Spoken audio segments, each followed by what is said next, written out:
Hi, and welcome to the Haverhill Journal, where we give you a quick look at what's going on in our city. I'm Lindsay Paris, and this week we're celebrating alongside the hard-working students of the city, including the new grads that received their Northern Essex diplomas this week and the Hillview Montessori students who are transforming their school's backyard. But first, the region's most exciting event for aviation fans has returned, as the EAA's historic World War II B17 bomber, the Aluminum Overcast, has returned to Lawrence Airport for the first time since 2010 for a weekend of tours, flights, and fun. EAA's Chapter 106 of Greater Boston is hosting the event, and the chapter kindly invited the Journal on its maiden voyage into the skies of the Merrimack Valley for an unforgettable ride. Coming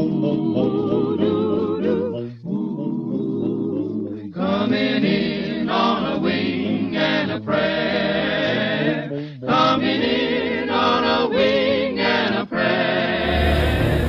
Though there's one motor gone, we can still carry on. Coming in on a wing and a prayer. What a show.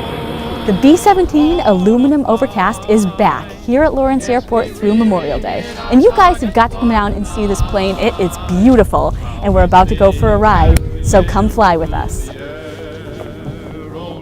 The volunteers of the EAA tour the Aluminum Overcast all over the country, taking folks on an unforgettable ride. Aluminum Overcast is our flagship aircraft, and we keep it flying. And it travels all over the United States, and so that people can see what it was like for our veterans and what they went through during the war. So there's one seat right there. Oh, perfect. Oh, I get to sit right here? Oh, cool. That's what I say. We're about to take off. This is so exciting. One of our planes was missing, flowers overdue. One of our planes was missing, with all its gallant crew. The radio sets for humming. The B-17 was a four-engine bomber, so heavily fortified it became known as the Flying Fortress. It flew from England to Russia and back during the war, dropping between 4,000 and 8,000 pounds of bombs at a time on enemy targets. Out of the 12,731 B-17s that were built, only 10 remain in flight worldwide, including the Aluminum Overcast.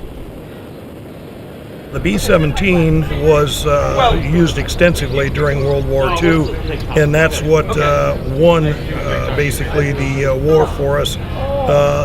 It did not have a very big life expectancy, about 6 missions, and that was about all they were good for before they were shot down.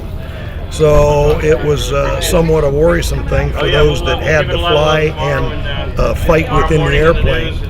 So they, but without them, we probably could not have won the war. After the war was over, they were sold off and they were used extensively in other areas that, because of the power that they had and the weight that they could carry.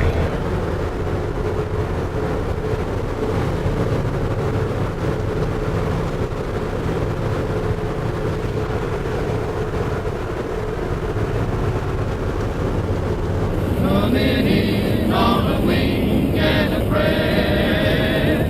Coming in on a wing and a prayer. Though there's one motor gone, we can still carry on. We just landed after our flight. This is amazing. You have to do this, seriously. I have to say that I love World War II history and art and Captain America and all of that stuff, so when I got the opportunity to fly on this thing, I was like, yes, when are you ever going to get an opportunity like this to literally be a part of history? Like, unreal. It's just unreal. I don't even know what to say other than it's just unreal. It's like the craziest experience I've ever had. And I've done a lot of cool things. Trying to do all we can to make sure that it's more than just a ride. They get to feel what it's like to be an 18-year-old kid climbing in there and maybe not coming back. We don't know how to simulate that, and we don't want to, but try to give them a feeling of what it's like. That was one amazing flight. I'd encourage all of you to come down here to Lawrence Airport this weekend, get on the B-17, and take the ride of a lifetime. We'll see you on the tarmac.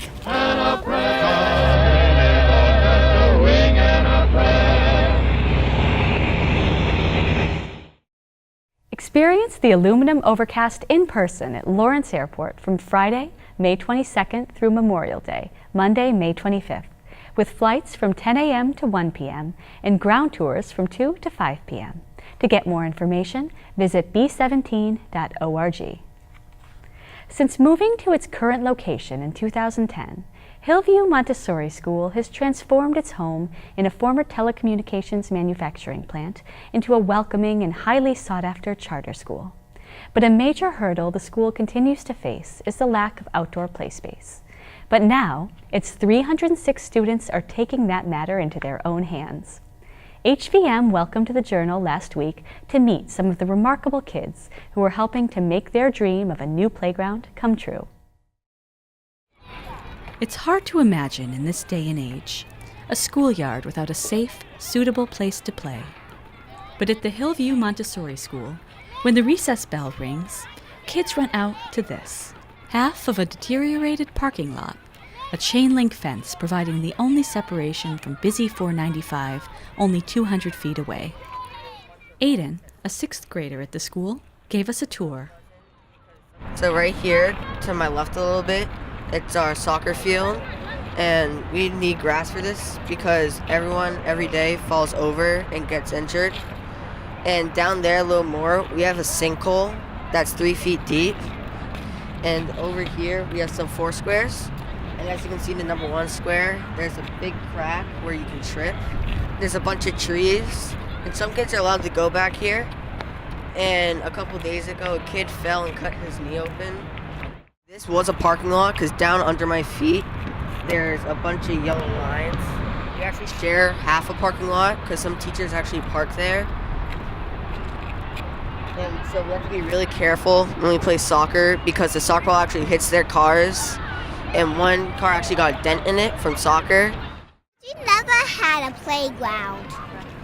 You wish you had a playground to play on? Yes, we do. And what are you looking forward to the most about it? I'm having fun on it. It's a little boring. What do you do when you come out here usually? Most of the time, I either sit and do nothing or I run and play tag. A lot of people have been hurt, like somebody broke their leg a couple of years ago. Like almost every other week, somebody like falls or trips and hurts their knee or something. And it's also kind of boring because it's just a flat space, and I think a playground would really it would help that. I came here 2 years ago as the director, and the first thing I noticed is that the children did not have a playground. We have a longer school day here. Children are in school almost 8 hours, and yet they have no way to go out and relax and have fun on the playground because there's nothing to do out there. Since moving into its current location in Ward Hill Industrial Park in 2012, HVM staff, parents, and volunteers have done a phenomenal job at converting the former office building into a bustling Montessori school, so highly regarded, its waitlist of would-be students numbers in the hundreds. Students have organized their own effort towards the new play space, with classes from kindergarten up to 8th grade launching a letter-writing campaign targeting some heavy hitters to help fundraise. The whole class is writing letters for people who can help us build a fun playground. We really, really want one. We've been getting ready to write some letters to the Celtics to help raise some money to bring a playground to our school. Our whole class wrote letters to Michelle Obama. Dear Mrs. Obama, I believe that my school should have a playground. It would be good for the children at my school for many reasons. One of our kindergarten teachers, Mary, started a letter writing campaign with the kindergarten, and then it just took off on its own, and all the kids in the school wrote letters. We have parents and friends that are helping us do a campaign right now called GoFundMe HVM Playground to try and get enough money to put a playground in. This is where we're thinking of getting our playground. Thinking of knocking out those trees to make like a little slide over there. And we're going to put more play structures over there. And when we want to try to get grass on our soccer field because we've been falling and slipping and it really hurts. What are you looking forward to? Monkey bars. It could benefit our school because we would have more options and we could make up better things to do and we could make new friends. Just like see everybody play on a playground that we helped build. That's going to be really cool. If you can donate anything, please help us get a new playground because we'd really appreciate it. I hope you take our playground plans into consideration, and thank you. To support the Hillview Montessori Playground Initiative, visit their GoFundMe page at gofundme.com/HVM Playground or the Hillview Montessori Facebook page. Last Saturday morning, May 16th, the clouds parted and the sunshine streamed down just as 1,300 graduates were taking the stage at Northern Essex Community College's 53rd annual commencement ceremony. HC Media was there, streaming the event live, and we spoke with a few grads about what's next for their futures. Graduates across 81 disciplines received their diplomas and certificates Saturday morning. I changed majors back and forth, but I finally picked deaf studies, which is my absolute passion. And I'm from Tewksbury. It takes me half an hour to get here. Yeah, it's absolutely amazing. I love the deaf studies program. More people should be in it. I started off with the deaf studies program, and I chose Northern Essex because it's actually one of the only schools within a smaller radius that offers that program. I had my son, who was just born last year, and so things kind of changed up a little bit, and I decided to join the dental assistant program, which I just graduated from that today. My name is Serena Lopez. I am graduating with an associate in science from the Human Services program. I am really happy that I am here today with everybody that I took classes with for the past few years. This is an amazing moment that I can look back at and say, wow, I'm actually one of the first few people in my family to graduate college today, so this is really thrilling for me, and I'm very, very excited and happy. When I first came to this country, I just started to work hard, and I decided to go back to school. When I come here, I was barely speaking English.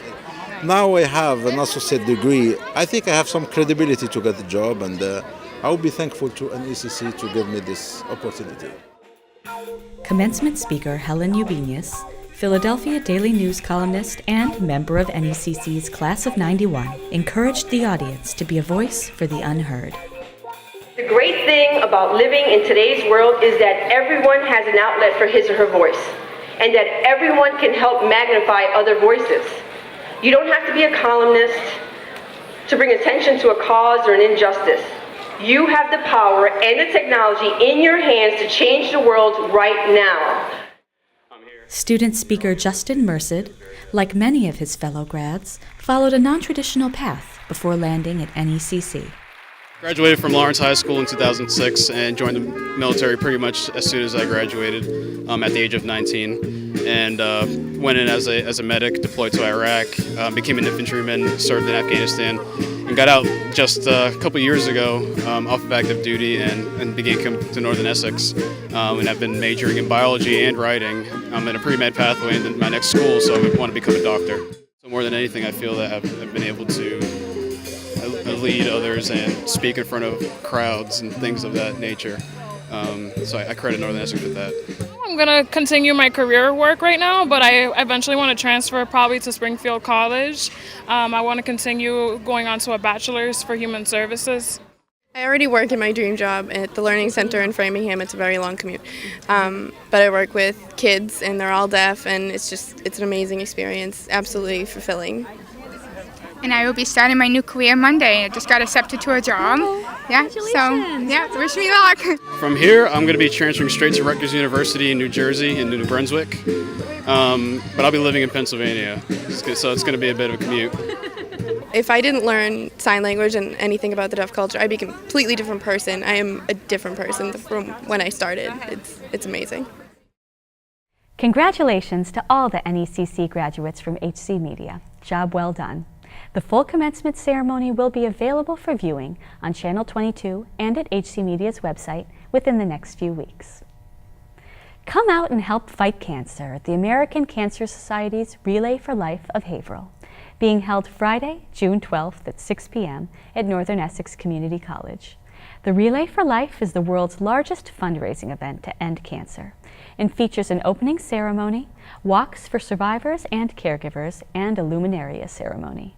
To sign up online or sponsor a team, visit relayforlife.org and search for Relay for Life Haverhill.